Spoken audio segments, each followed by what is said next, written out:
Hey, welcome to I Know a Guy Bicycles. Hang with a guy. Hey, I'm Justin the Guy on Shop Talk Tuesday. If it's Tuesday, it is Shop Talk Tuesday. Okay, got some echo going on here. Yes, I am in remote location, undisclosed. Not a shocker, but Viva Las Vegas. Yes, I am recording this in live in Las Vegas. Precursor, pre-show. Yeah, the show actually starts tomorrow. It's the CABDA West.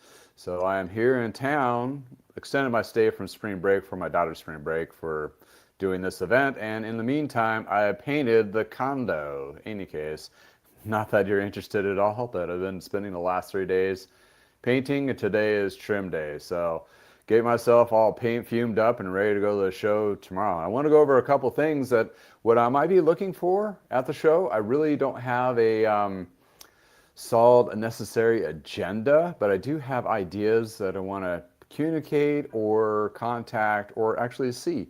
And it's going to be kind of fun. This will be a bike show I haven't been to. Well, I've never been to CABDA, so this is going to be a new for me, but I've been to the Interbike one for several years. So starting off on this podcast, Shop Talk Tuesday, I'm going to talk about bike shows and my experiences with those bike shows in the 90s, 2000s, and up to today. So welcome to Shop Talk Tuesday. And again, yes, I'm in Viva Las Vegas, Nevada, and they moved their location for the CABDA from, I believe, the LA or Southern California area to Las Vegas for this year, and that just definitely perked me up because we have a condo here, and we visit quite regularly since we do have a condo here. So therefore, it gives me a great opportunity to basically extend my stay that I was with my wife and daughter for their spring break. We did all the Vegas fun things. Kid appropriate, of course. She's 9, and then they left on Saturday, and I spent the last few days repainting the condo from the ugly yellow earth tone color to more of a well, you can't really tell in this lighting, but it's more of a warm gray or cool gray versus what have you. So if you see, I still have paint on me and little chippers. If he or a little Yorkie, if he starts, he's with me on this trip, and we'll be driving back on this Saturday. And if you hear some barking, he probably got excited about something outside the window. Any case, well, let's talk about CABDA. What is CABDA? Well, it's a bike show. If you didn't know, it's actually a revamped or brought back from the dead bike show of yesteryear. The CABDA bike show. Well, I should probably screen share so you guys can actually see. Hopefully you guys can hear me. I'm trying a new mic set. I bought a set of a 4-pack, so specifically for this event. So when I go around, my buddy Jack's going to be with me. He worked with me at Parker Bikes. So Tim, yes, that is a one shot for you. Back in the day, and he's going to hang out kind of like a guy's later, not weekend, but a few days, checking out the bike show, that kind of thing. And then we'll probably, do a couple adult Vegas kind of fun things. Don't go too crazy. We're older, so we expire quite quickly. But in any case, yeah, they got a 4-pack, just in case if you come across several different people, if we have more of a group setting, I can do some recording, that kind of thing. That alludes to what I'm going to try to do going into this particular CABDA. But back in past, CABDA's been around for a long time, and let me see if I can show what is on the agenda. All right. So what we got here is the CABDA bike show. If you've ever been to any kind of event, show type thing, this is just like one of those. I've been to the car show, the machine show, those kind of things. They'll have booths and so forth. Well, back in the day when Interbike was around in the 90s, 80s and 90s and early 2000s, they had a competitor, which was CABDA. And CABDA was in Chicago only at the time. And Interbike was in Anaheim, California. Then they moved it to Las Vegas for several years. And now CABDA died off, and then so did Interbike died off. And Interbike got sold to some outdoor thing, which is now in Utah, I think. I don't know. It's muddled down to pretty much non-existent anymore. But a few years back, I would say, it's got to be about 10 years now that CABDA was reinvented, came back, and in Chicago only. And since then, they have actually branched out to 3 different shows. One on the East Coast, one still in Chicago, and now one in Vegas and West. And they're dripped through one each month, January, February, March now. And this is what we're looking at here. So, I registered, got myself and my buddy Jack. I did, get a tag for my son, but he moved and got a job in Montana, so he's up there.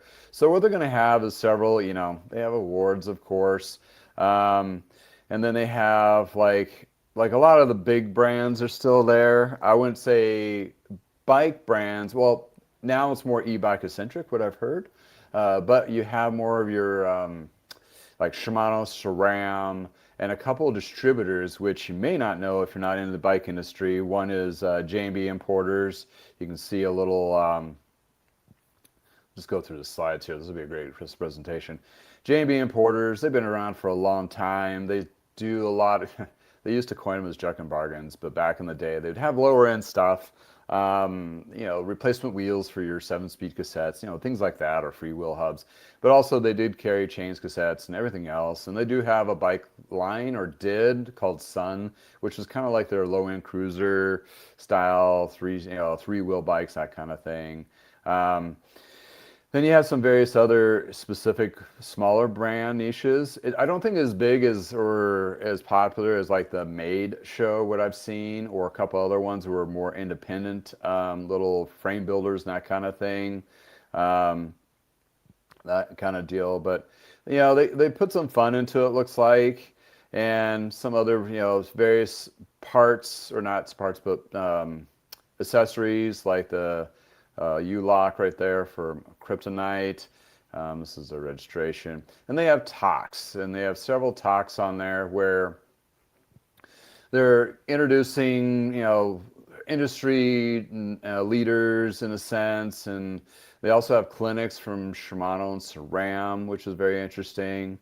So it's a good way to walk around and check out some of the newer stuff, and that was always the case back in the day, right? It was back in the 90s. We didn't have internet access, we didn't have get publications and so forth, but you would not get real kind of direct contact with these particular companies. And also there's opportunity to go to Interbike to see all these different vendors, and ones you never even heard of, up and coming when mountain biking was becoming huge and road was coming resurgent with Lance Armstrong, and got trials riders and all those kinds of things. It was an opportunity for going out to the show and seeing stuff that may work for your shop. So this is where it was really cool, because it was more like the shop niche and seeing what would fit with your niche versus being a branded shop like a concept store like Trek and Specialized and what have you. So you individually would go out and see if anything would fit your particular market and your kind of interests. Sometimes those don't line up. So your interests, like I really love mountain biking, but there's no mountains in your area. That might be kind of hard to sell mountain bikes in like downtown Manhattan. Not to say they don't, they probably do, but one of those things. But that's where it came to a point where it did a big transition in the 90s, where Trek and Specialized started doing their own shows, and they would no longer go to Interbike, and therefore you were kind of forced as a dealer to go to their show, then a couple weeks later go to the Interbike to see the rest of the stuff. Got very complicated. And Specialized did the same thing in Morgan Hill. Trek is in Waterloo, Wisconsin, and other companies followed suit. I'm not sure if it's still around. Correct me if I'm wrong. There was a show through Quality Bike Supply. It's not a Frost Bike. No, is that a race? or something. Yeah, I think it was called Frostbike.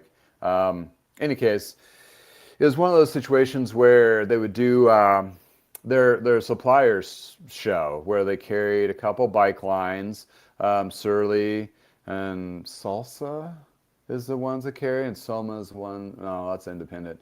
But they had a couple bike lines, and they have all the the Shimano and the SRAM and all the other companies that they sell as a wholesale from those main companies direct to consumers, or not consumers, I'm sorry. Well, they do technically, in a weird way, but they do for bike shops. And that's where bike shops get their chains and tubes and tires and all the wholesales.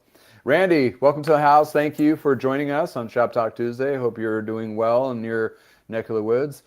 And Mr. Diggs, hello to you too. All right, so here we are. Pre-show talk. I kind of alluded to be in the headline to be at the show, but it technically doesn't start till tomorrow. It's a day and a half. I call it a day and a half event. When you do a 2-day event, even though they have things probably going later in the afternoon, any kind of conference that I've been to, the last day, regardless if it's a 2-day or a 5-day, the last day is like people are ditching out trying to catch flights, get the hell out of there. So usually the last day is more of like the vendors hang out and break down their thing. But in any case, the full day is tomorrow, and they have a happy hour afterwards, so we'll indulge in that. Obviously, I'll be taking care of my puppies, so I'll go do the show, come back, hang out for a little bit here in the condo, kind of rest up, and go out to the event later. That's where all the magic happens when you go into those particular shows too, especially in my perspective. This is a weird perspective for me because I'm really here not necessarily to look for brands or buy or become a dealer for somebody. I like looking at stuff and checking out new bikes and all that. But on the flip side though, I really have no obligations. I don't have a dance card like I used to back in the day. I'd have to go talk to all my reps and see their stuff, and then they have show promotions and, try to talk my dad into buying a whole bunch of stuff that we don't need, that kind of thing. Nope, no obligation, just flying in and coming in hot and just checking out stuff. And the flip side of this is, I'm showing up as a bike shop, a guy in a garage, and see if I can leverage anything like that. But I'm also looking as a perspective of this, like YouTube presentation. Well, I've seen other people do like Sea Otter Classic, the Maid Show, and so forth. And they go and they look at some stuff and they do some reviews of products and what they see there. And the videos are kind of short and choppy and rough and that kind of thing, and which is fine. And it is a kind of cool insight of each seeing the show. I would do want to provide that too. But I also want to interview a couple of the cats that I know are coming to this, and they have their own shops and their own perspectives, and kind of interview them and see what they got out of it, what they see, what is impacting them for their business. Chippers, I know, you're growling. Yeah, I have to leave the window open for them to be entertained.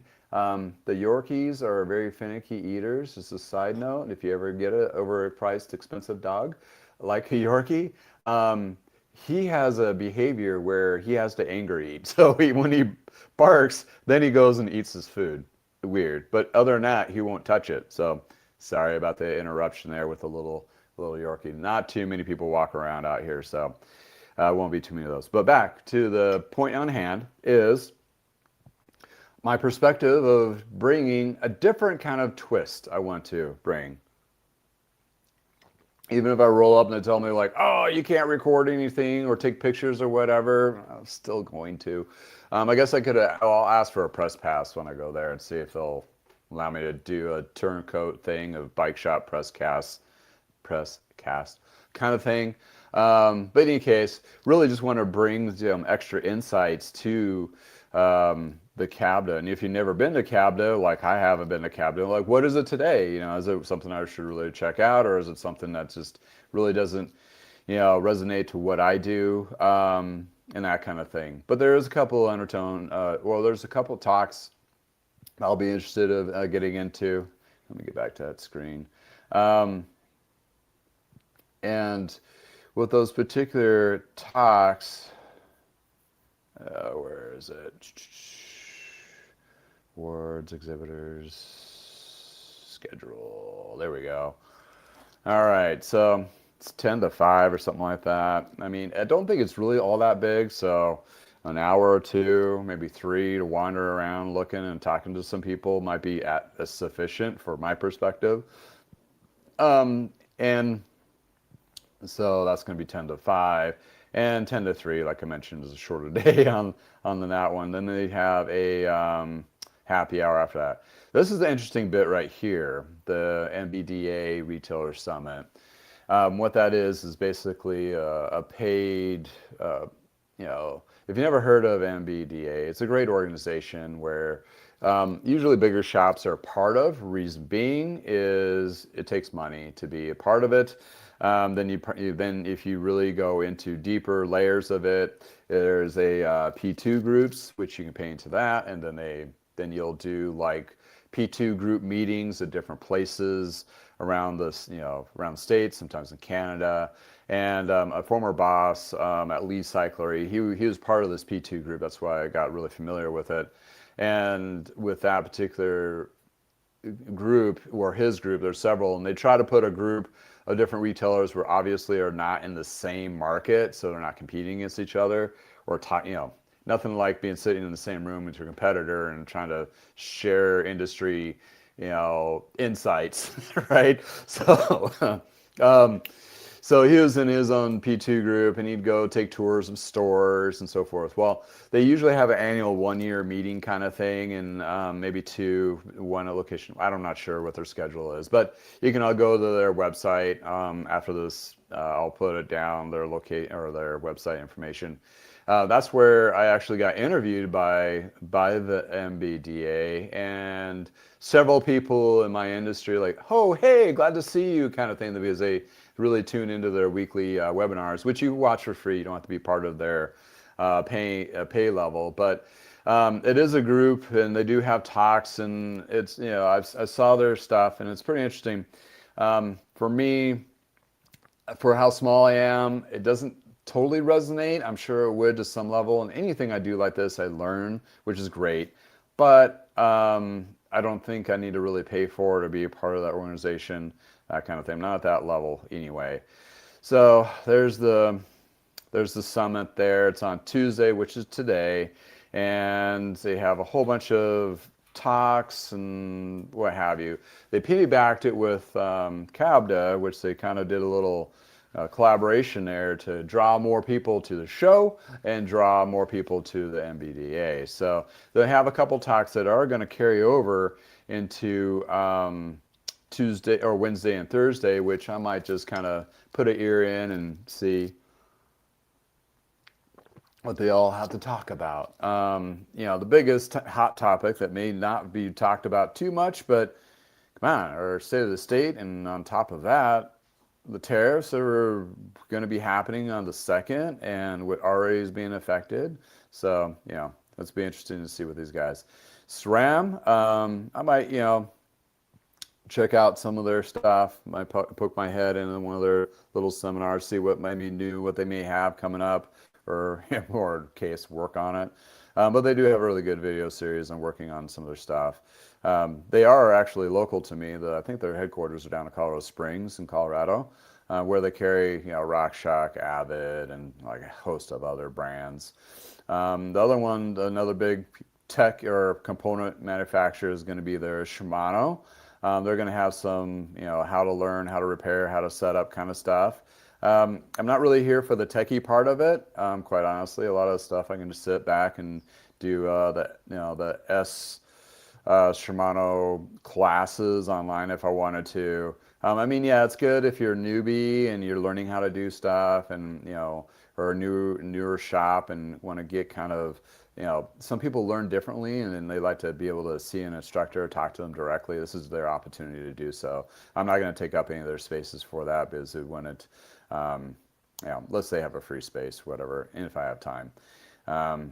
So then you go into the CABDA talks, where they'll have individuals.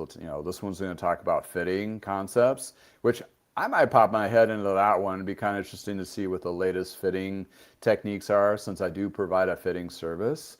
Not necessarily a payout, it's service direct. For me, I usually just add it to a repair that's being picked up or a bike that I sold. I'm not really, it's not like something I put online to sell specifically just for fitting. I'm not really, I don't know if I really want to go down that rabbit hole. I mean, there are professional fitters, and there's a whole lot of educational layers to that you need to get into. That's not something I'm not sure I really want to dive into as a business model in a sense, but I do want to provide at least a static fit and a lower fit, that kind of thing. Deal. Yeah, you hear me talking to Chip. So you got that, and day 2, Thursday, they got a couple other things going on. So master fitting, I guess another talk there, and aero bike fit. That's it. It might be interesting. And the crank, the big old controversy about crank arm lengths. And then you got all these individuals in different talks, and there you go. NBDA, and what I'm going to kind of feel like Finance 101 is this is going to be one of those talks they'll have at the show that's going to be like a hook, kind of like a promo, if you will, to get into their program and use these specific topics and key speakers to kind of try to get people enticed to doing that. So they're using as a lead-in, that kind of thing. Oh, I know that guy. George, yeah. I worked with George. He worked at Specialized, or a contractor at Specialized, when I was doing Retail Toolkit. Really cool guy. Very entertaining to talk to. He works for an e-bike company now. Oh yeah, Rad Power Sports right there in front of my face. Interesting cat. He's bounced around a couple different locations. It'd be kind of cool to catch up with him and talk to him a little bit. Also has a very thick a British accent, I think it is. Correct, yell at me if I'm wrong. So I've been on a couple of calls with them, and when you have somebody that has a really thick accent and the connection's not that great, that's a lot of, what'd you say? What? I don't, anyway. So yeah, it would be an interesting talk. So yeah, another workshop. So kind of hooking their brand in there, streamline business, that kind of thing. Yeah, if you have experience with a CABDA, or you're in a bike shop and you've been to these particular events, let me know if something that keys your interest, and maybe something I should making you speak the brand language. Interesting. Something of that nature, which, well, what you might be interested of seeing from me to seek out, hydraulic brakes. Yeah, I mean, you gotta embrace it, right? They have a lot of good stuff here. So, yeah, and then again, a lot of talks are pretty NBDA heavy, that kind of thing, because they're there. So, and that's the more important part, the happy hour. That's when you actually talk to individuals, or people come up and are like, hey, I've seen you on YouTube, or oh, I've worked with you in the past, and kind of catch up and talk about things. And you never know, those conversations can lead to opportunities. Ryan from Kickstand, or Workstand. It's called Workstand. That's Kickstand. Workstand, which used to be Smart E-Tailing, which was a company that made websites for specifically bike shops, and a transactional layer, point of sale type thing that would integrate with various other brands like Trek and Specialized and that kind of thing. They are actually now owned, I believe, by QBP, which is one of the wholesalers I was mentioning before. Also, QBP bought, what was it? It was a bike shop or mechanic school in Springs, and Stands, no, that's a different one. Anyway, they bought it, tried to run it, and run it to the ground and cut it loose. QBP, I don't think is doing so great. CABDA After Party, which one is this? Does this be on Tuesday? Wednesday. That's the Wednesday at 6 to 8. Got to be careful with these people because the last time I went to a after party, which was the Schwinn 50th anniversary in Interbike back in the 90s, I drank too much of this stuff and I felt like total crap the next day trying to do my meetings. It was brutal. Brutal is needless to say. Brutal. But I'm older and I wouldn't say wiser. I'm just physically challenged by intoxicating myself at that level. Robert in your house, thank you. Went to a trade show in the early 2000s, but not nowadays. Too much to take in, and it's streamed online anyway. Yeah, that's the thing is, even back in the day when we did Interbike in the 90s, we wouldn't go every year. I mean, it would go every other year. Well, number one, it's a heavy financial lift. It's expense. You pull somebody out or several people out of the shop for several days, and it's huge. But the tech, even back then, we knew it didn't switch year to year so much to the point that we had to. And our market too, our niche, was more family oriented. So not everybody was looking for like the latest and greatest high end thing. So it really wasn't make sense to us to go every year. So we went every other year. Once in a while we'd skip 3, but most likely every other year. Oh, thanks, Randy. I'm doing great. I feel great. Feel magical. And been in Vegas for over a week now. I'm still alive. That is something in itself. Then again, I'm not on the strip. I'm in my condo, which we're off strip about 15 minutes in a lovely neighborhood area. There's hot tubs, pools, palm trees, more of a workout facility. I'm going to do some riding, hopefully, that kind of thing. All right. Well, yeah, don't do any of that stuff and just go to the happy hour. Well, yeah, right.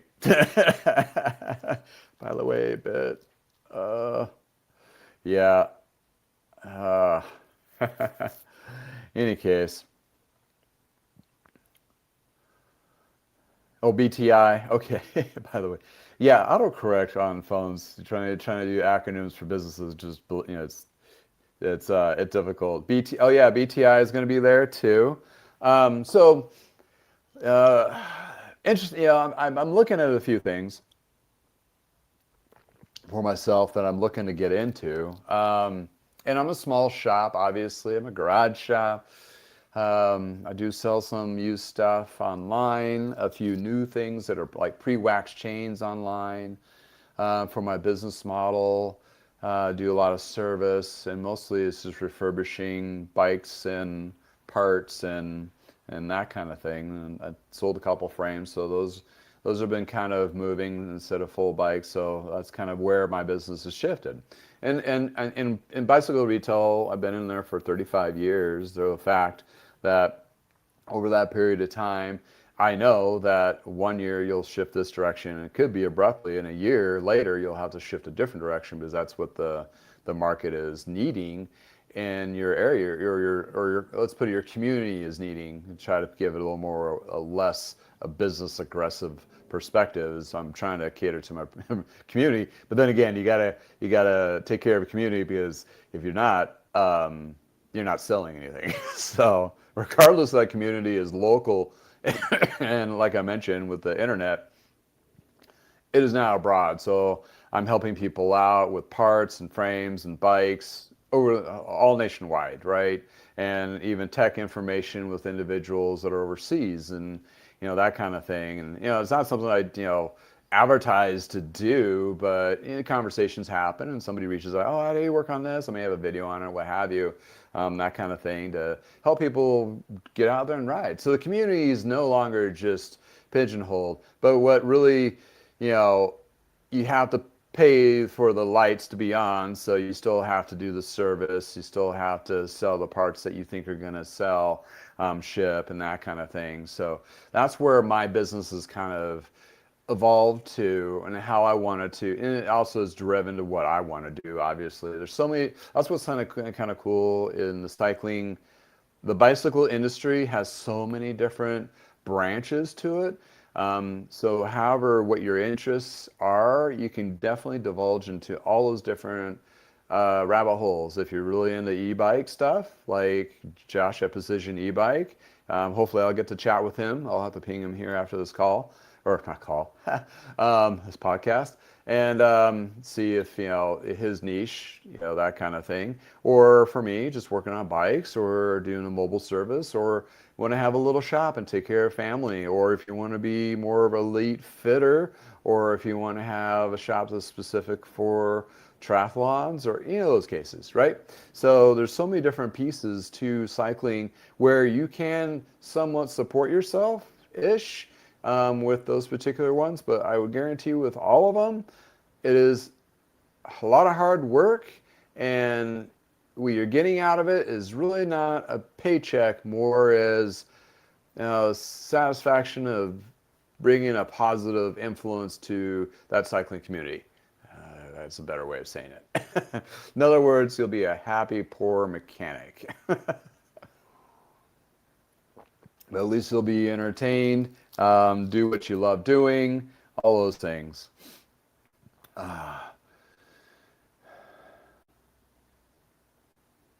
power is the claim. My region there is a shop. Oh, shop owners that claim to do bike fitting. In reality, it's more often than not of a fairly simple level, not coaching, philosophic doctorate grade, which fit takes hours to do.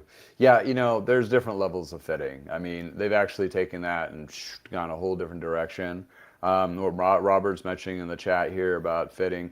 If you're a cyclist and you're looking to get that professional fit, the Retool Fitting program, which is owned by Specialized, and also Precision Bike Fitting from Trex Kool-Aid, they have like this. They have a lot of training.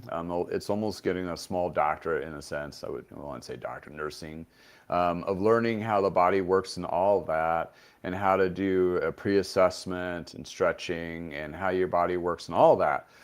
There is a level where there's obviously a cost level to that.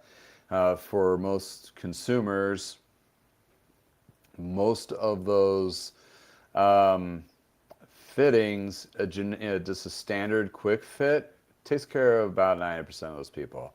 For the other, it's either people that do a lot of riding in general, or they do some races, or they have an injury or something with their body. It just doesn't work quite right that fits the bicycle.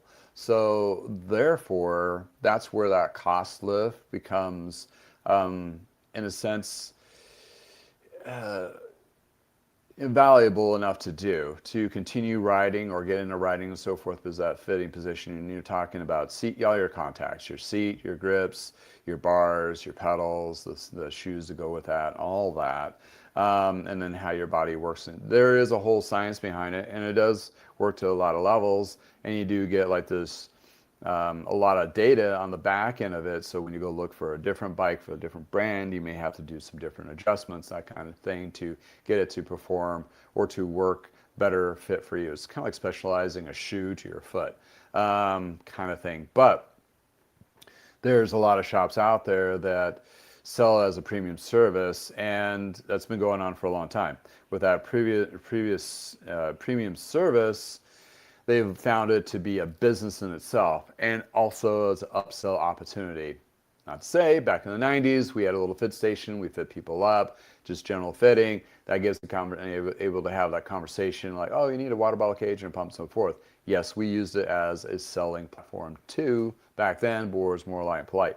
These are more nowadays like, oh, you don't want this carbon bar, you want these carbon bars. They really upsell, and there's, believe me, a whole bunch of parts out there that they can just constantly sell. And that's where Specialized really dive into that body geometry thing, and that's where it really took off there. But in any case, not to dog or anything like that, but that's where that's where the industry's kind of led to.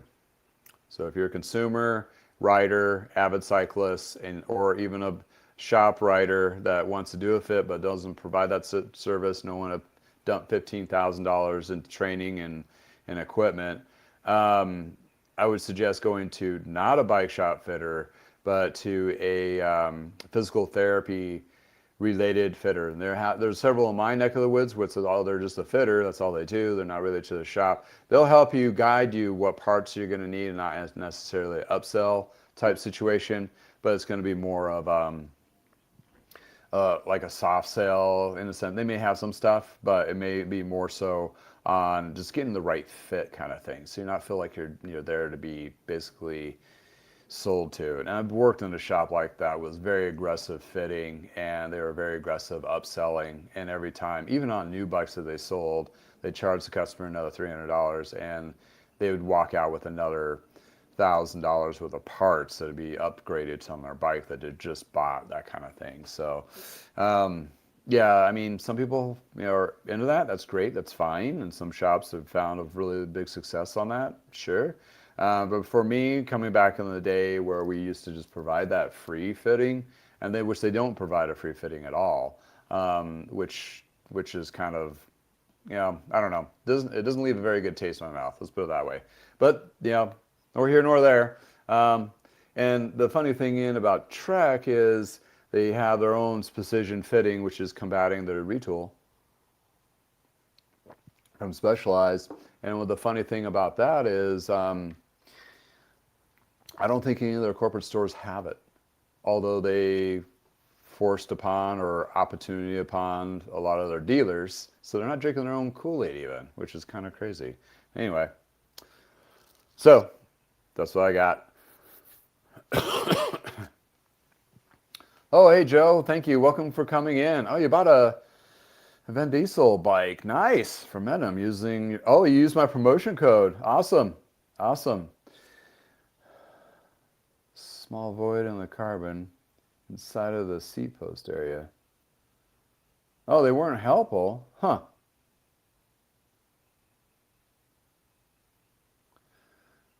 Yeah, I don't know. I haven't really played with any of the Van Diesel bike frames. And with carbon, they do a lot of different things to it, engineer-wise, where when you look at it, you think it's a problem, but it's really designed to be that way. Small void in the carbon inside the seat post area. Yeah, that'd be interesting to see what that was. They should have been pretty more helpful on it because they're the ones that are building them. But it could be just normal, part of their, they mass produce a lot of those frames, that kind of thing. People Randy, need people run it like a business and not a hobby. That's a big problem. Yeah, I mean, at the end of the day, you got to look at it as a business. A lot of people get into the cycling industry. They buy a bike shop or open a bike shop with a passion and their retirement, and they cash out, and all of a sudden they are broke, which is crazy. Tim, welcome. Yeah, thanks for hanging out. Appreciate it. Yeah, just talking about CABDA. The CABDA show starts up tomorrow if you're just joining me. Yeah, on the Shop Talk Tuesday, we're going to talk about CABDA experience, what I'm looking into doing, going into tomorrow's events and also Thursday. But yeah.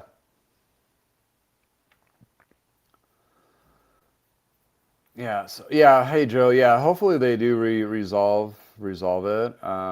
They seem to be pretty straightforward with my contacts with them.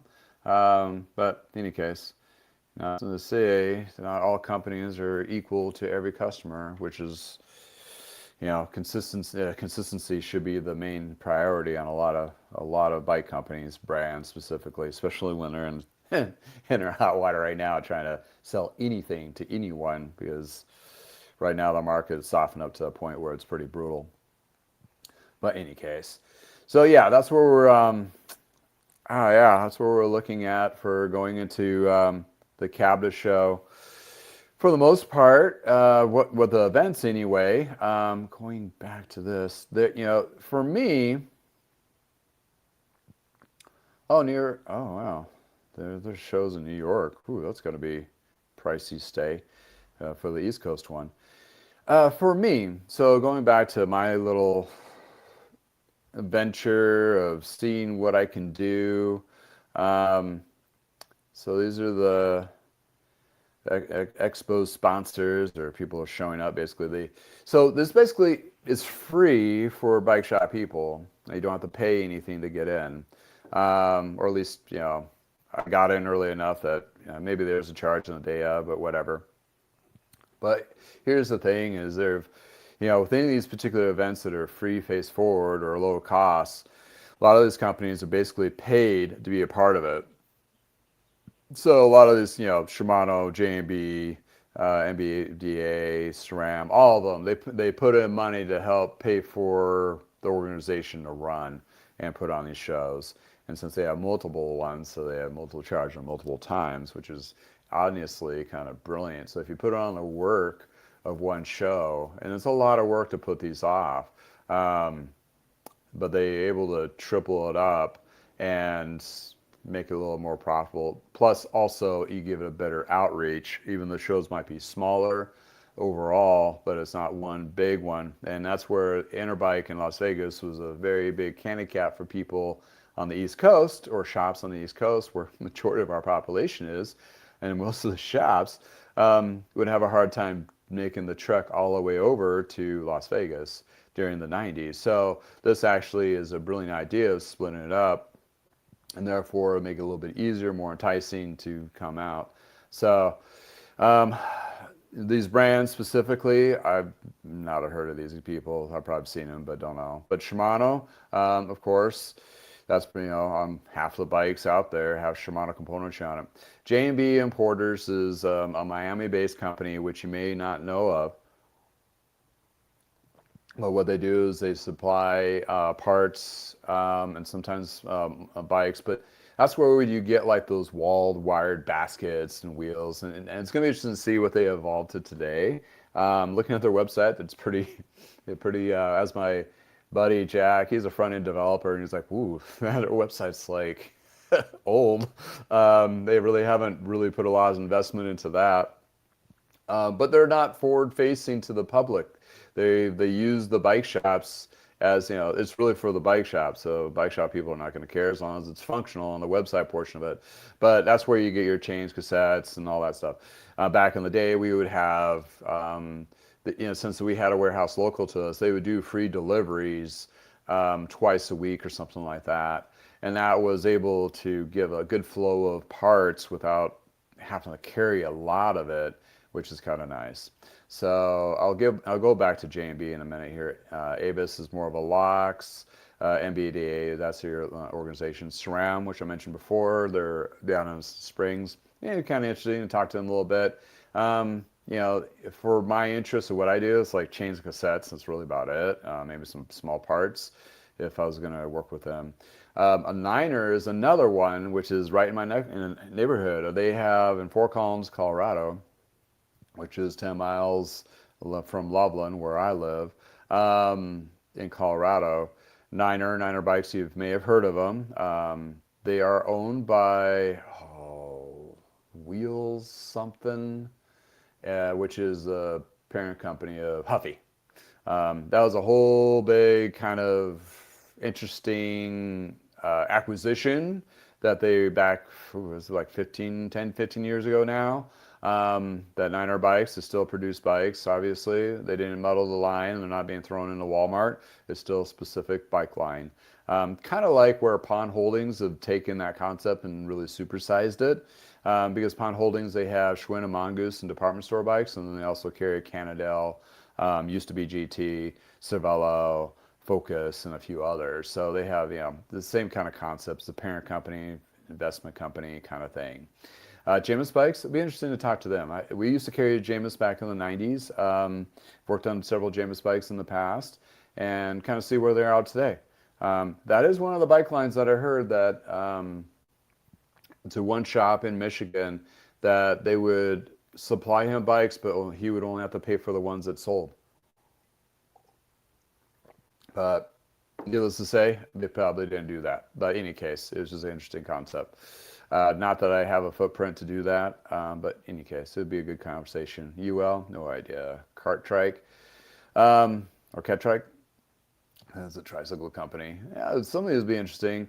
A gentleman for Womb, I think his name was Eric. He reached out, watches this. If you're watching this now, probably setting up your booth. Hey, I'll be coming to see you tomorrow and shake a hand, put a face to the name, and see what the Womb kids bikes. I think it's mostly kids bikes and so forth that they sell, which is kind of cool. Bulls, I'm not sure familiar with that. Rad Power Bikes, everybody knows about the e-bike thing. Another e-bike company, probably another e-bike company. And then there's Quality Bike Products, QBP. They're the ones that supply a lot of Shimano, SRAM. They're like the middle person from a lot of these brand manufacturers go through QBP.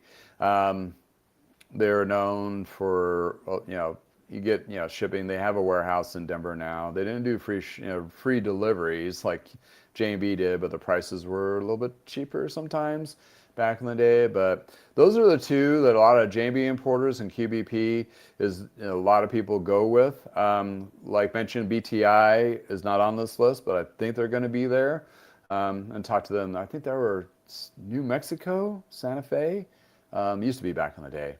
KMC is a chain manufacturer, so they make just chains. And the last two down here, no idea. Rambo, must be another e-bike. So yeah, I've heard that's really e-bike eccentric. Shop dog contest? What? Chippers? He doesn't hang out in the shop. The noises scare him too much. But in any case, oh, that's funny. I'll have to see if I can take a picture of him. I don't think they'll allow me to bring them. That'd be kind of funny. You can go pee on some parts. Yeah, there we go. Then got the other information here. So yeah, it's going to be very interesting to say the least.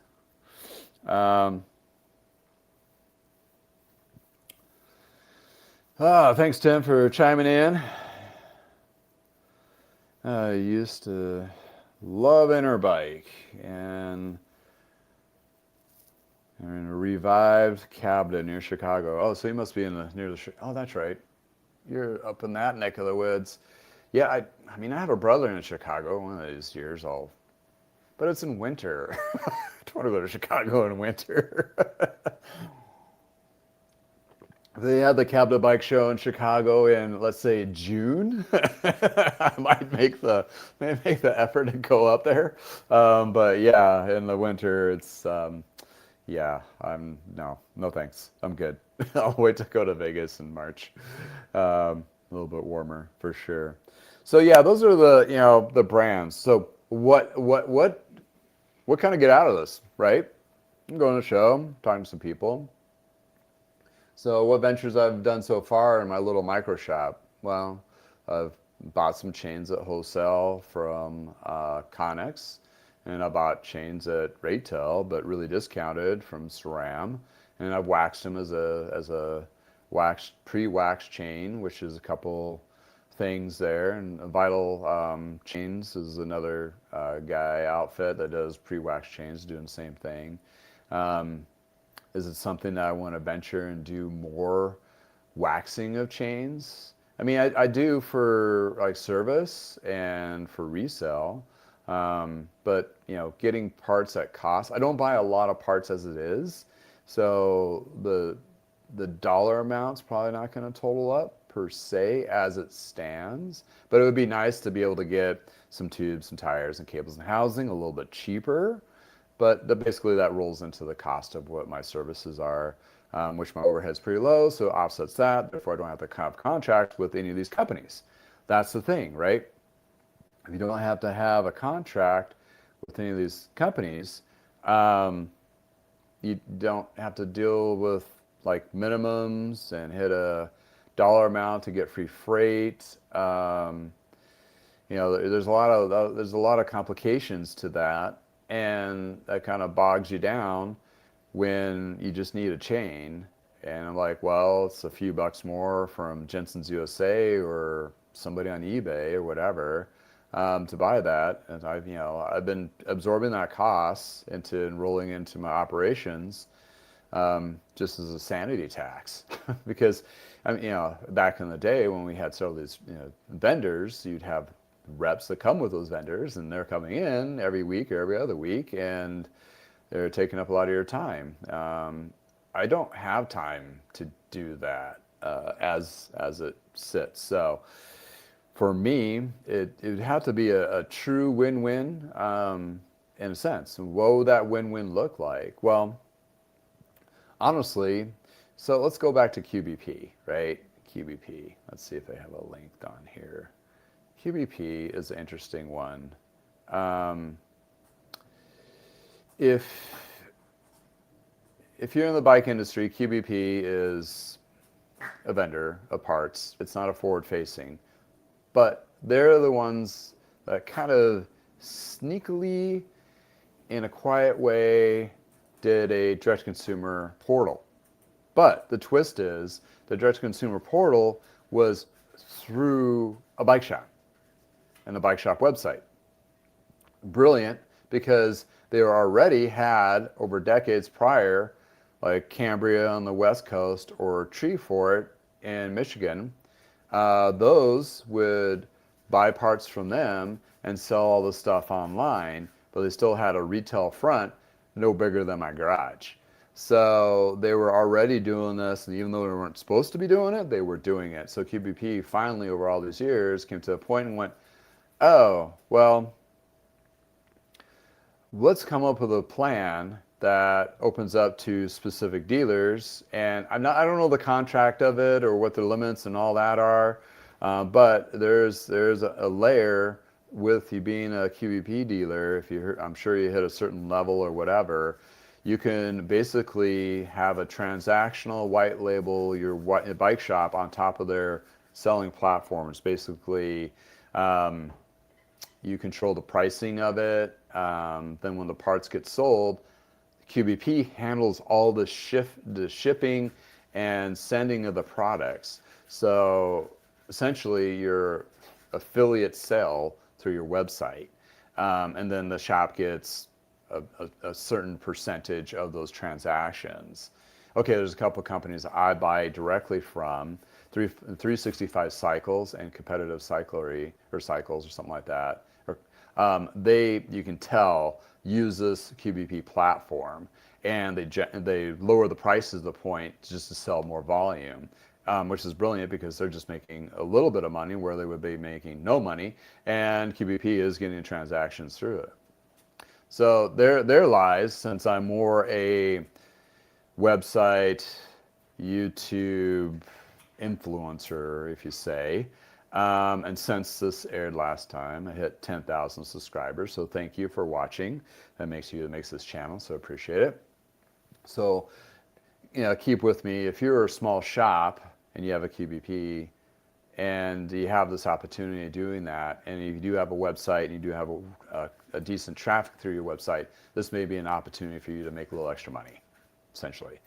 That's what I'll be looking into doing to make a little extra money for what I'm already doing already, right? I'm already listing parts on my website. I'm already have a decent amount of traffic, all those kinds of things. If I already have that in place, QBP might be a good fit for that particular transactional win-win. So that'd be the conversation possibly I would have with them. Although I've heard their Chip, what are you doing over there? Making a lot of noise. They are shifting, what I've heard locally at a shop manager, service managers, like they're shifting their inventory away from inexpensive repairs, where the older stuff, basically. They're not having the wheels that fit the older stuff. They don't have like the shifters that fit the old stuff. They're reducing their SKUs. Same thing with like John Burke at Trek, right-sizing the company. They're reducing their SKUs. In other words, they don't have the money to buy all of it, and it's not selling. They can't harbor that much inventory and cost for that long period of time. So it may not be a fit because what they'd be carrying going forward may be not something that I'd be need to sell or fits my particular community of a website. So that's the question. So yeah, that's going to be one of those like, you have a conversation, go with that. And the other interesting one would be J&B importers. I've had good relationships with them over the years. One of the reps was a pretty close friend to my dad back in the day, Mike Knight. I'm not sure if he's still with the company. I think he would have retired by now, but needless to say, he might be still there with the whole J&B crew, or maybe I'll meet somebody that I've met before there. So I don't know if J&B has a selling platform like QBP, but could something be arranged of that nature? That'd be something that'd be interested of doing a test program or something like that. Needless to say, all these companies are going to be looking for opportunities to help grow their business because they're in business, right? And if they can find a program or build a program that helps them as helping the local independent bike dealers, where J&B Importers is probably going to fit more of that niche level, because that's where a lot of the independent bike dealers are buying parts from, especially mid-sized shops and smaller. Reason being, the bigger shops do bigger volumes, and the bigger shops will have contracts and volumes directly through Shimano and SRAM and those various other companies, where the second layer of that would be J&B Importers or QBP or BTI, is one of those where you pay a little bit more, but you don't have to carry as much or buy as much or pay up front as much, that kind of thing. So that fits the middle size to smaller. Where I fit myself, I'm just buying from 365 cycles. And yeah, it's a little bit more money, but it's not retail, everything's on sale. But it helps me with a little bit of margin. But that's what I'm not in business for, is the margin piece of it. But having an online resale portal of this nature, using my social media influence, maybe an opportunity for something like that. It's a conversation. Not that I'm looking to seeking that conversation or if it's going to come to fruition, but I can at least, it never hurts to ask, right?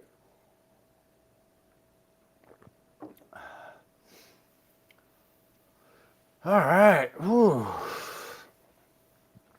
Oak Ridge, Tennessee, Tim. Oh, that's right. That shipped a couple bikes to you. So yeah, that remembers now. I'm a little tired. Yeah, I've been painting, so I've kind of wore myself out doing other than riding bikes. Let's see here. Thanks for chiming in, Eric. Thank you for listening in. Absolutely. Yeah, things are good here in Viva Las Vegas, getting ready for the bike show. So those are my takeaways of, maybe learning some talks, and mainly it's really just seeing people's that kind of thing, and put faces to some of the names, and talking to them and see what they got going on. Oh, here's a list of more, Aventon. That's another e-bike company. Oh, there's got to be a few more in here for sure. Oh, there's still the sponsors. Oh, there we go. There's a laundry list. Jackaroo. Oh, that's a clothing line. I thought they were out of Australia. I could be completely wrong about that. Hi, Chippers, I know. Let me pick you up. Yeah. All right. This is my shop dog. This is Chippers. Yep. He's missing the rest of his family, so he's been having a hard time. I mean, he likes hanging out with me, but he also likes hanging out with everybody else. that kind of thing. All right, what else we got here? JBI. Oh, Sun bicycles. Oh, they can, originate Sunseekers. Florida based, right? Yeah, this is a better list here that I came across. Okay, Kenda tires, obviously. Cali protection. Those are helmets. Might be a cool checkout. Cool stop is usually brake pads, that kind of thing. Um, oh yeah, that's a school there, American Bicycle Education. Barnett's. That's the one I was trying to talk about earlier. Barnett's is the one that QBP bought. Got so much to realize it wasn't really working for them, and they just closed it down. Payment program for Beeline. Beeline. That's the mobile. They used to do vans and everything. Now I think it's just an app that they sell you, so you can set up all your appointments and that kind of thing in advertising. Look pedals. Oh, Fuji's going to be there. Interesting what they have. Breezer. That should be fun. SC Bikes. Yeah. That might be kind of cool. They didn't put Jameis on there. I guess Jameis may not be coming to this one. And yeah, there's a lot of e-bike companies. Bike Flight. I use them for most of my shipping. It is the cheapest, for what I do. Even though I have a contract with UPS, the prices are not that great. As a small, you have to do super high volume, so the Bike Flight is the better way to go. NBDA. So they got a lot more than I thought. There's usually some nutrition in there. That should be fun. Get some free samples. Get all your electrolytes going. QBP. Oh, they'll have representing a Continental 45 North. If you don't know that, it's like really high-end stuff for cold weather riding and mountain bike stuff. There's always cool stuff, but it's very expensive. Cruiser candy. Interesting. Oh, okay. Coast to Coast Distributing. Toe Peak. That's where they're living now. Knight Rider. KMC. Interesting. Yeah, a lot of these brands bring me back. Oh, RST suspension, which is usually seen on the mid-range bikes. Got a car rack mount company, Rudy Racks, Cirrus. So yeah, it'll be interesting to talk to some of these people and see their stuff. It's going to be very entertaining for sure. Oh yeah, I saw Haro bikes on there before. So Haro, forget the name of the main company that owns them. They're tied in with, I think, an Italian road bike company, if I remember correctly. Oh, that's what it was. United Wheels. They're the parent company of Huffy and a couple other brands. But they have Niner bikes and Batch, which I think is the e-bike brand. So that loops back to what I was talking about before. Then Woom is I believe Eric, and we were talking to him. So Intense Cycles had a thing that just came out of a program, and their program is basically their upper end mountain bike frames. I've worked on a few. They're pretty cool, and they have dealers, and it's usually upper end mountain bike stuff, but they also got in partnership with QBP, and now what you can go to is a program through Intense that you don't have to carry all the stuff. Basically, it's kind of like build your own bike, collaborating between an Intense frame manufacturing and suspension. Then you can piece it together with QBP parts list. So they have a platform specifically for Intense, which is kind of surprisingly they haven't done this before. I had a conversation with John Bradley about this, of maybe making frames for myself. Like, I know a guy at Bicycle Frames, like get some titanium frames made up, then using the QBP platform as the build up and to build your own. Well, they just did that. So apparently it was a good enough idea for them to do that. I'm not sure if I mentioned that in a video or not. May have, and they stole it, which is fine. I don't care. But it is an interesting concept where you can provide that upper end custom build, without the bike shop investing in all those parts kits as well as frames. So you go in, you may have a couple samplings on your floor, but other than that, it's treated like a project one from Trek. Is you go in, you pick out your frame, you pick out your componentry, and wait a few weeks later, and whoop, all gets put together at your shop, and there you go. You have your customized, super expensive bike. What would be very interesting to do, and what should have, you take this concept and let's float this. Let's float this out to a little more realistic platform. How about used? So how would you do with used? So you take, where were they again? Well, you can use this in a used platform. So if you have a used frame, like I have a used frame for sale, and if they had a parts kit or two to fit that particular used frame with wheels and all that, then you could possibly do a QBP build out of that for with all new parts. So that's one twist you can do to it. The Pros Closet has a great opportunity of doing something like this if they really put their head around it. And if you're listening to this, or anybody from Pros Closet is listening to this, I know you have a shit ton of frames. I know you have a shit ton of parts. I know you have, you can make up part kits to go to certain bikes if you really want to package that way. You can possibly do that. Their formatting, their formula of their bikes, what I've seen so far listed, still way too damn expensive for the current market. They're going to give it a good go, but they're not going to be as successful as they hope to be because the market is just not there right now.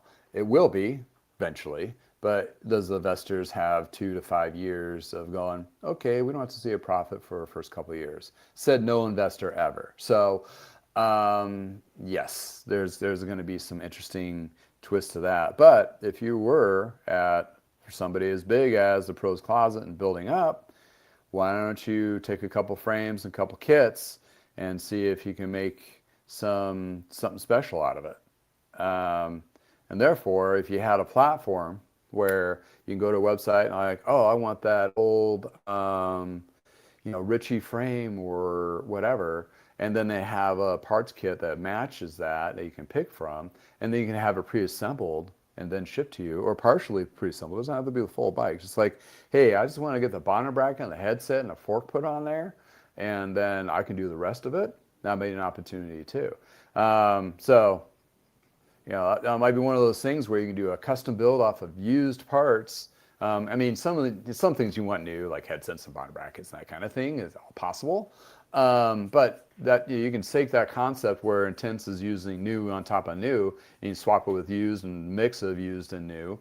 That may be a pretty sweet thing. Like, why not, right? And with the AI and all that, you'd think it'd be able to self-generate a lot of stuff, possibly, and it doesn't have to be from what they have to sell. Let's say if you had an agreement with eBay, and eBay we know is this huge junkyard and good stuff and everything, yard sale, hot mess, going on in decades. But if you had a few, there's several companies on there that sell used parts, and that's all they sell. I bought parts from them, like refurbished, or just cleaned up-ish. Derailleurs, brakes, something like that, to be able to complete a bike that I was working on. I wanted something to match vintage to vintage. If you had a API access to, it can even be a scraper. You can scrape the eBay, and then you can, compile a list of parts from various places that are used, and then you can build up your perfect bike and prices accordingly. So that might be an opportunity there. It's just building up that platform, the mainframe of that website to do such a thing. But there is possibly a way of sculpting those particular bikes or partial bikes without having to, as a consumer, having to do all the research yourself. I mean, I don't know how many times people are like, what bottom bracket fits this particular crankset? I mean, that's you can go down a rabbit hole on that one. I mean, especially when you're looking at a 20 or 15-year-old bike where they may not have any of those service records or anything like that still available or compatibility charts. Then you come to an old geezer like me and you go, oh, on the top of your head, it's like, oh yeah, it takes, for a triple 6500 ST crankset, or not ST crankset, but crankset with a triple, it's a 118 with a 68 shell bottom bracket to fit most bikes. Those kinds of things that is just knowledge when you're in the industry for so long, you work on so many of them. It's like it's off the top of your head. Some stuff I still have to research, of course, but I know where to look, and the probability of having a good outcome is higher than somebody that doesn't have any idea what has happened or what have you, that kind of thing. So, any case, that's it's one of many things out there, right? So taking that opportunity of maybe having those conversations maybe lead to something, and I'm bringing my right hand man, which is the front end dev, Jack. He's helped me build my website. And if you guys you guys have seen my website, it's not bad, and it's worked really well for me for the transactional layer portion of it. So. As a business owner, I'm looking for opportunities, and obviously I'm getting to an age, I'm looking for low lift, high yield opportunities to let me do more of what I really want to do. Work on bikes, and more importantly, ride the damn things, So it's like, if I can have more opportunities to ride, I'll be happier. And if I had a cash flow to support that, even better. And it doesn't have to be a lot. I mean, I'm not here for the big lottery ticket win, that kind of thing. No, but if I can provide better services and, supporting the bike community that supports me, absolutely. If it's a win-win, I'm all for it. More than happy to talk about any of those opportunities and so forth. So, yeah, looking at, where Intense is taking on that direction, was really kind of funny, because like, man, I just had a conversation with John about that, and I'm not sure if it was on a talk that we had or not, but somebody stole it from my brain. But in any case, most likely not. Most likely not at all. In any case, yeah, that's what we're looking at. So, it's going to be an interesting show for sure. And yeah, I know this is kind of, for some individuals, like, oh, bike show stuff and that kind of thing. But it is one of those kind of like pinnacle places that you go and you check out, and you meet people that you don't get to have those conversations. So if I have those conversations with QBP and J&B and BTI in person and go, hey, this is what I was thinking. See if there's something we can work out here. If not, I'm fine what I'm doing. I have no problem what I'm doing. It's just you're always looking for a different opportunity or twist or whatever. And if I can land something that works for both of us, why not? Like provide, compile a program, or ask a company like J&B, like what contracts are you missing? Like, where's the opportunities you can sell more parts that you're not selling, and you're losing the sales to all these other online entities that are using QBP, or Jensen's, which they used to be a wholesaler back in the 90s, and now they're direct to consumer. Obviously there's a lot of people losing sales to that, or Cambria Cycles, same thing. So there's a lot of these other companies that are cutting into their market, and have been for years. And how are they going to combat it, or they do, or they don't care? I don't know. We'll find out. Anyway, it'll be interesting to talk about during the happy hour. See what comes out. But more importantly, I would like to see talk to some of the individual shop owners going through the CABDA and going, what's your take? What's your takeaway? What do you found most interesting? What's going to help you make your business more viable and profitable, and what companies are here supporting you, and actually really supporting you versus not supporting you at all, like some of the other brands we've talked about before.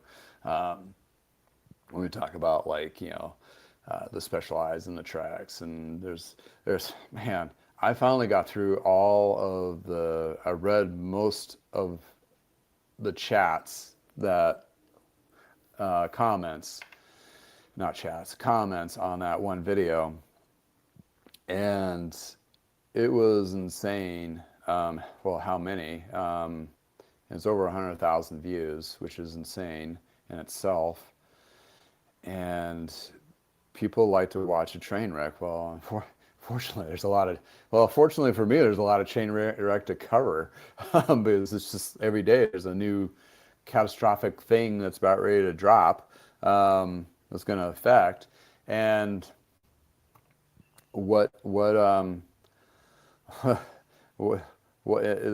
mean, the comments from everywhere, from all across the world too, which is also really kind of insane to me.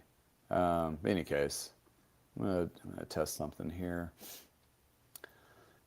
So if you haven't seen, which you've probably seen, I'm gonna throw down, I think it's a 1 minute, it's probably a 4 minute, it's a 3 minutes. Or was it okay, bear with me here. All right, so this is the video I was talking about. This is the short cut of it. And news coming out of Taiwan about our beloved Specialized brand. Are they in trouble? Well, pretty much everybody's in trouble, but how much are they in trouble? Are you guys hearing the volume of it? Hot off the press, not so great news coming out of two major manufacturers in Taiwan. And then you're like, what does that matter to me? Well, there's a lot that matters to the cycling world that relates to the bigger brand. And Taiwan is a big epicenter of those particular markets. They didn't have a very good 2024, and 2025 is just not looking all that bright for them, unfortunately. Well, let's start off with the Specialized news that just hit. Well, where does that put us? Well, Merida, which owns 30% of Specialized, yes, Specialized bike is owned by Merida. A lot of those are like, they're not owned or whatever. Well, they were actually bailed out in the early 2000s back in the day, helping Specialized from not going under. Well, now it's one of their major staples of bike lines that they produce, amongst other brands too. They now reported a $105 million loss, mainly related to Specialized and Specialized retail, which means their retail locations, which translates that, yes, their bike shops are not doing all that great. And they were chasing after Trek, which is quadrupled the amount of bike shop purchases or acquisitions over the last 5 to 8 years. Yeah, that is very troublesome.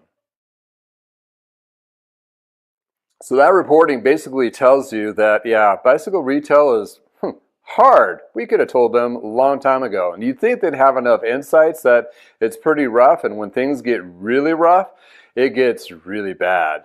Well, there's been ups and downs like this over numbers of decades, and yes, I've lived through several of them with my 35 years of being in the industry. And again, this is my opinion piece of the article as read, so yeah, don't get too angry of my opinion. Well, in any case, I'm just trying to give you the read between the lines of how I see it in a small micro shop, that I basically don't drink any brands Kool-Aids at this particular moment, so it's pretty much unfiltered opinion.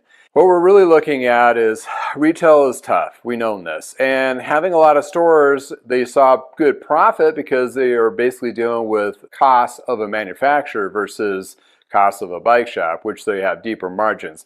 But that doesn't mean retail is still cheap. You got overhead, you got employees, you got all other things that go underneath a whole brick and mortar store, where there's some shops that have had really good success at it, but they've had to work really, really, really hard at it. So, in other words, Trek moved right in and they've had some good successes right off the bat, yes.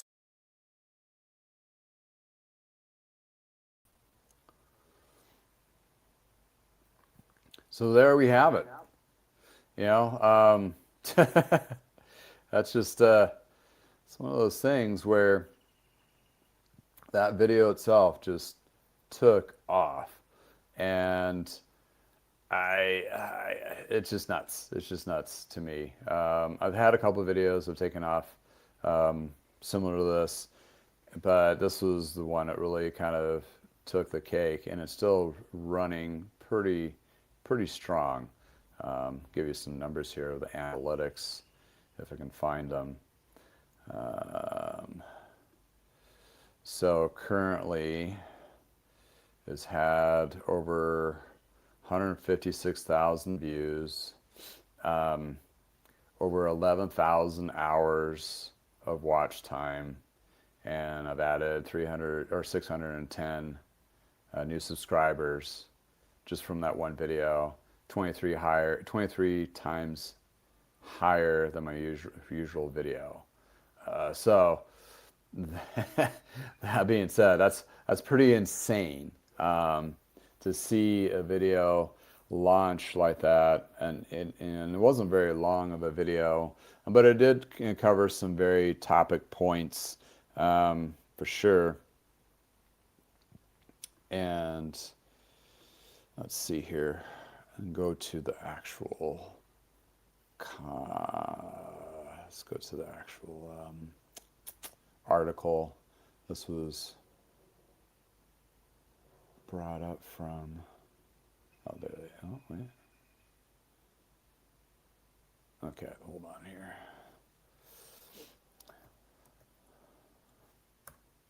Okay.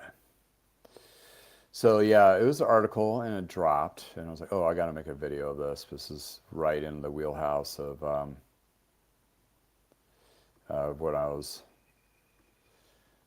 looking at. And so if you're part of the industry, you go to Bicycle Retailer and Industry News. BicycleRetailer.com is the place to go. So that was 2 articles came out at the same time. The Merida one, which is based off of the Specialized, and then there was a Giant, which was profitability is down by 60%. 2 are huge. I think they were reporting in Taiwan of that particular day of business reportings, and both were not great news. Then we knew this was going to happen, and companies that don't report, like Trek, you're not going to see what their numbers are specifically. But when you look at Merida and their losses of that much of money, and they're only 35% of their investment in the Specialized, and a lot of it's related articles related to the retail stores, where guess who else has the retail stores? Trek does. So after reading all the comments and so forth, and how the various other companies are having a hard time, and then we have this huge tariff thing going on, which is really disrupting everybody, which I've heard some of those part suppliers like J&B and QBP, they're going to have to increase their costs by 10 to 15% to a cost level to bike shops, which is cutting into bike shop margins. Not that you can say and turn around and up the price, because bike shops really don't have, they're not going to switch gears so quick and say, oh, now I got to charge $25 for that $15 chain now, because the percentage increases as it goes to the consumer. In any case, so you got those are the big, big industry indicators where a lot of manufacturers that build the bikes are having problems. And then you go into where REI is having they've been having issues for a while. So it's interesting, this REI, they've shut down their venture thing where you can do kind of like Trek Travel, but it's like their own version of that. Event, experiences, which it's like travel agency with experiences related to outdoor stuff, which is, I'm sure it was pretty cool. But they had to shut that all down. They did several rounds of layoffs. They did another thing prior to this where, I don't know if it's in this under announcements. They apparently owned 3 or 4 of their own warehouses for distributing their stuff. Here it is under retail news. What this means is they sold the warehouses to an investment company and told them we'll rent it from you. So basically an instant lease situation from selling. So generate capital, basically. They needed the $230 million to keep going. So that was one of their oh crap levers they just pulled and was able to broker a deal with this investment company to do so, to keep going. They're still opening stores. We'll see, but definitely there have been some hardships as REI.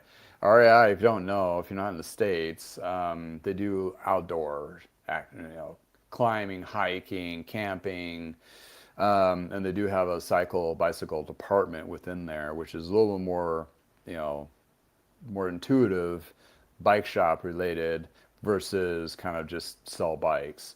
But Dick's Sporting Goods on the flip side, which has been showing a profit for the last couple of quarters to a year, same concept of stuff, but they do a little more sporting goods stuff versus outdoor experiences.